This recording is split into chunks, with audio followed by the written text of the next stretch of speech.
Good morning. Halo alkane के नए topic में, नए हेडिंग में मैं आया हूँ आपको लेके। इसके पहले की क्लास में मैंने आपको हेलो एल्केन के बारे में बताया था कि जो हेलो एल्केन है वो एलिफैटिक हाइड्रोकार्बन के हेलोजन डेरिवेटिव्स होते हैं। यहाँ पे उसके आगे क्लास को कंटिन्यू किया जाए, इसके बाद अगर उसके बारे में चर्चा किया जाए तो आपको इसके बाद की जो हेडिंग पढ़नी है वो है क्लासिफिकेशन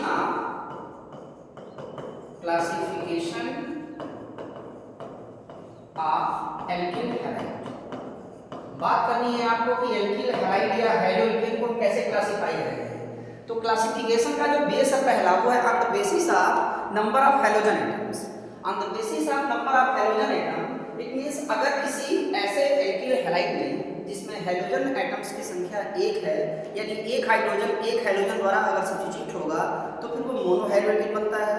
इसी तरह से दो सब्स्टिट्यूट होता है तो डाई, तीन पे ट्राई। तो मैं यहाँ पे आपको पहला जो बेस बता रहा हूँ वो है on the basis of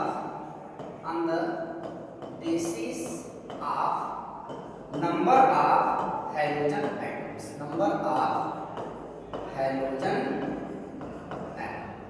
यानी हैलोजन एटम की संख्या के आधार पर जो पहला वर्गीकरण करेंगे उसके लिए आप बस एक नॉर्मल सा ऐसे आपको छोटा सा एक फार्मूला बता रहा हूँ जो आपको हेल्प करेगा। छोटा सा आप ऐसे बॉक्स बना लेंगे और इस छोटे से बॉक्स में आपको कुछ कॉलम बनाना है, जिसमें सबसे पहला कॉलम है कि आप किसी एल्केन से कितना हाइड्रोजन रिप्लेस करना चाहते हैं, यानी number of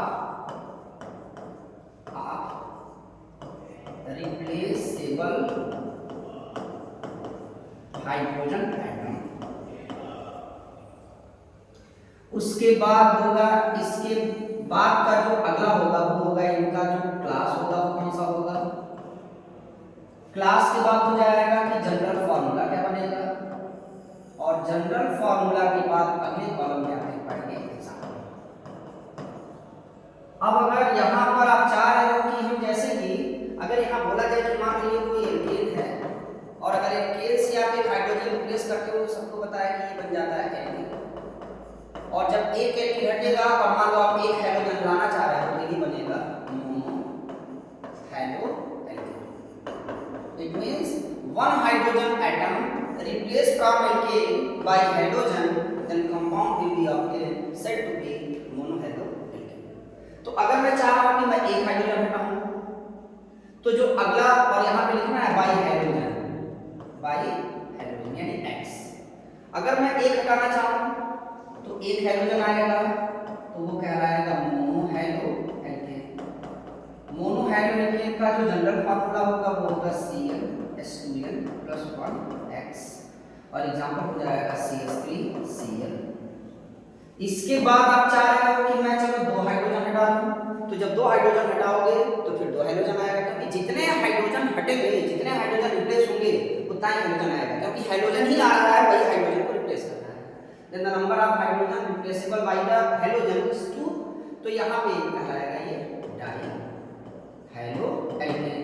die halo alkane होगा तो फार्मूला हो जाएगा CnH2n एग्जांपल हो जाएगा CH2Cl2। इसके बाद अगर आप चाह रहे हो कि मैं तीन हाइड्रोजन हटाऊं तीन हाइड्रोजन द्वारा तो ये बनेगा tri halo alkane. Tri halo alkane का फार्मूला हो जाएगा general formula CnH2n - 1x3। Formula हो जाएगा, इसका एग्जांपल हो जाएगा CH3Cl3। इसके बाद आप चाह रहे हो कि मैं तीन के बाद चार हटाऊं तो ये चार हटाओगे तो टेट्रा हो जाएगा, tetra halo alkane. Tetra halo alkane का फार्मूला हो जाएगा CnH2n - 2 और AX4। इसका एग्जांपल हो जाएगा CCl। इसके बाद चार तक आपने कर लिया। अगर आप चाह रहे हो कि मैं बहुत ज्यादा हाइड्रोजन एटम्स हटा दूं, 4, 10, 20, 50 यानी हाइड्रोकार्बन से जितने हाइड्रोजन एटम्स हैं हम उनके सारे हाइड्रोजन एटम हटा दें या फिर बचा के हाइड्रोजन एटम हटाएं, बट मोर देन 4। तो जब मोर देन 4 मैं लिख दे रहा हूं मतलब 4 से ज्यादा, मोर देन 4। तो मोर देन 4 होगा तो फिर टेट्रा के बाद पेंटा, हेक्सा, हेप्टा, ऑक्टा, नोना, डेका ना कह के मैंने एक वर्ड में सीधे बोल दिया जाए पॉली हैलो। ये होगा पॉली हैलो और ये होगा एल्केन। और पॉली हैलो एल्केन का जो जनरल फार्मूला होगा वो होगा CnH2n + 2 - A और X A। इसके एग्जांपल के लिए आप लिख सकते हो, ये लिख सकते हो C2HCl5 या लिख सकते हो C2Cl6 etc। अभी आप इस पूरे ग्राफ को देख के बता सकते हो कि अगर किसी एल्किल हैलाइड से एक हाइड्रोजन एटम, ये X मैंने जो लिखा है कंफ्यूज नहीं होगा, इस X का मतलब होता है hydrogen, and instead of X you can write fluorine, chlorine, bromine and iron belonging to the P block and along with 17th group. एक हाइड्रोजन हटाया, एक हाइड्रोजन आया होगा, एक हाइड्रोजन आया, एक हाइड्रोजन गया, तो उसी तरह से 2 पे डाई, 3 पे ट्राई, 4 पे टेट्रा, 5 पे पेंटा, सॉरी 5 पे पेंटा ना करके हमने 4 से बात कर दी है पॉली।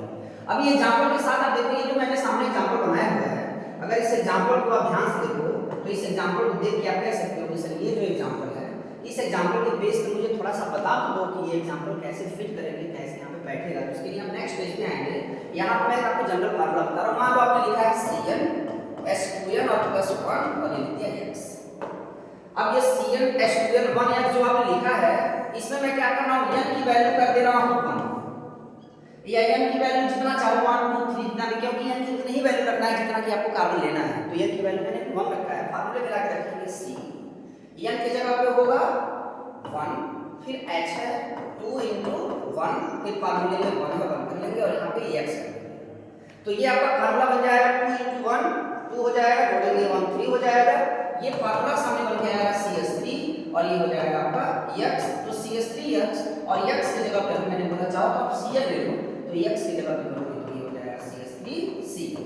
तो अब आप ये बोल सकते हो कि नहीं कि CH3Cl की फॉर्म में तो ये CH4 रहा होगा, एक हाइड्रोजन गया, एक Cl आ गया, तो ये बन गया है CH3Cl। क्योंकि Cl की संख्या 1 है, इसलिए कहलाएगा ये मोनोहैलो एल्केन, और ये CH3Cl मोनोहैलो एल्केन है, जो कि आपको एग्जांपल में यहाँ दिख रहा है, तो ये है CH3Cl। इसी तरह से सभी फार्मूले पे आप बैठाएंगे। मैं आपको एक और फार्मूला यहाँ से बता दूं, क्योंकि जो लास्ट फार्मूला वो थोड़ा सा उसमें थोड़ा सा आपको लेंदी दिखेगा, जिसमें मैंने लिखा है पॉलीहैलो एल्केन। पॉलीहैलो एल्केन में जो फार्मूला हमने लिखा है वो है CnH2n +2 -A और X। अब आप सोचेंगे सर n की वैल्यू तो चलो मान लो हमने 2 रख दिया, 3 रख दिया, लेकिन a की वैल्यू क्या रखेंगे? a की वैल्यू चलो आपने 5 रख दिया। मतलब a की वैल्यू आपको उतना ही रखना है जितना आप चाह रहे हो कि मैं हाइड्रोजन को रिप्लेस करूं। ये वैल्यू लाके दोनों रख दो यहाँ पे, तो ये हो जाएगा आपका C, n की जगह पे रख देंगे आप 2, H2 into 2 +2 -A कितना रखे हो 5, और ये हो गया X, और a की जगह पे फिर क्या रखेंगे 5, तो ये होगा C2 2:2 4 6 6 में से 5 हटाएंगे तो ये आपका बन गया 1, और ये हो जाएगा X, और ये होगा 5। अगर इसको चाहो तो X की जगह पे फिर से आप लिख सकते हो Cl, तो फार्मूला है C2HCl5। क्योंकि फास्फोरस क्लोरीन की संख्या 5 है, तो इसे आप पेंटा कह सकते हो, और पेंटा आएगा पॉली में, तो C2HCl5 आप देख पा रहे हो कि C2HCl5 एग्जांपल मैंने लिया हुआ है इसमें पॉलीहैलो। तो आज की क्लास में इतना ही। ये आपको बहुत सारा हेल्प करेगा क्लासिफाई करने के लिए हैलाइड को। इस फार्मूले को अच्छे से क्लियर कर लेंगे, ये सारे फार्मूले चार्ट पे आप बना लेंगे, नोट्स भी बनाते रहेंगे। जैसा कि मैंने आपको बोला भी था कि क्लास 12 के सभी स्टूडेंट्स के लिए मैं इस साल 1 अप्रैल से सीरियल वाइज से शुरू से आपको क्लासेस दूंगा, तो ये आप नोट्स भी बना लेंगे, आप इसका स्क्रीनशॉट ले लें। ये वीडियो ज़्यादा से ज़्यादा लोगों तक पहुँचाएं, जिससे कि हिंदी बोलने में अच्छे से हेल्प हो। Thank you and have a nice day.